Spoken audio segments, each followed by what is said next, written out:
نفسي ابقى ساري عربي ومعايا مليار دولار. يا عم ما تفوق بقى من احلامك دي وتعالى نحط اهداف بجد. عايزين في 2026 نتفق على اهداف واقعيه نحققها خلال السنه. انا عارف انت كتبت اهداف كتير بس معلش زود معاهم واحد كمان هيأثر على كل اهدافك التانية. اهم اهداف 2026 هو ان انت تحسن مستواك المادي درجه واحده بس، تطلع درجه واحده بس لقدام خلال السنه كلها، مش مطلوب منك اكتر من كده.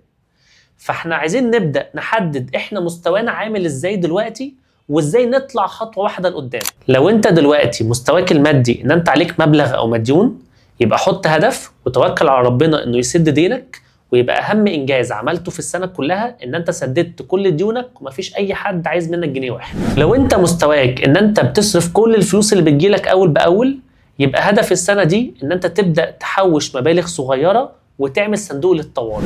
ولو انت مستواك ان انت محوش فلوس وسايبها على جنب ما بتعملش بيها حاجة، يبقى الخطوة ان انت تعملها السنة دي ان انت تبدأ تحط فلوسك في حاجات تجيب لك عائد كويس خلال السنة. ولو انت مستواك ان انت عندك فائض من الفلوس وبتحاول تستثمره مع الوقت، يبقى اهم حاجة تعملها السنة دي ان انت تتعلم عن الاستثمار وازاي تحط فلوسك في مصادر تجيب لك اعلى ربح ان شاء الله. اكتب اهدافك قدامك، والهدف بالنسبة لنا واضح، عايزين نطلع بمستوانا المادي درجة واحدة بس لقدام.